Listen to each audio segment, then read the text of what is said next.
ট্রাম্পের নির্দেশে ইরানে স্থল আক্রমণ চালাতে রওনা হয়েছে ২৫০০ মেরিন সেনা।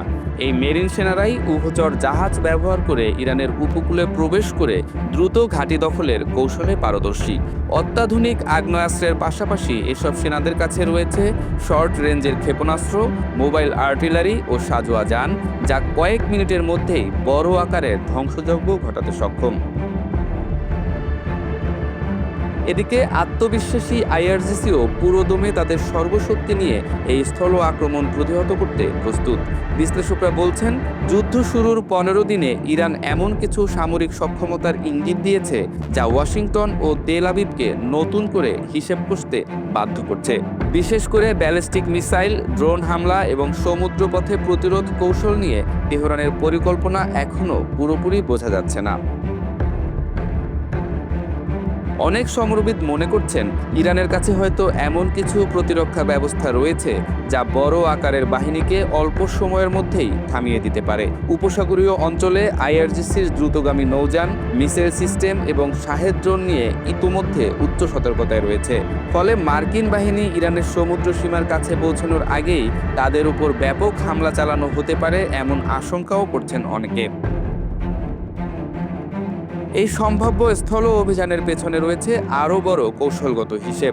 সামরিক বিশ্লেষকদের মতে, যুক্তরাষ্ট্র মূলত ইরানের উপকূলীয় অঞ্চল ও গুরুত্বপূর্ণ সামরিক স্থাপনাগুলোর উপর দ্রুত নিয়ন্ত্রণ প্রতিষ্ঠা করতে চায়। বিশেষ করে পারস্য উপসাগর ও হরমুজ প্রণালীর আশেপাশের এলাকায় নিয়ন্ত্রণ স্থাপন করলে ইরানের অর্থনৈতিক ও সামরিক সক্ষমতা বড় ধাক্কা খেতে পারে।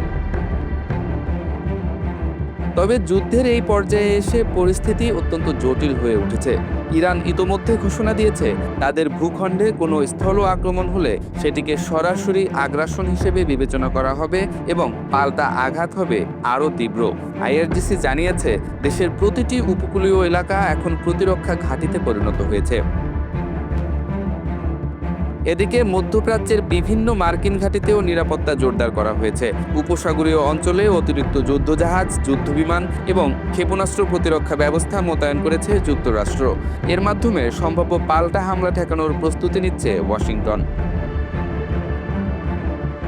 বিশ্লেষকরা বলছেন, যুদ্ধ এখন এমন এক পর্যায়ে পৌঁছেছে যেখানে আকাশ ও সমুদ্রের সংঘাত যে কোনো সময় পূর্ণমাত্রার স্থলযুদ্ধে রূপ নিতে পারে। আর যদি সত্যি মার্কিন মেরিন বাহিনী ইরানের ভূখণ্ডে প্রবেশ করে, তাহলে তা শুধু একটি সামরিক অভিযানই হবে না, বরং মধ্যপ্রাচ্যের ইতিহাসে সবচেয়ে বড় সংঘর্ষগুলোর একটিতে পরিণত হওয়ার আশঙ্কা তৈরি হয়েছে।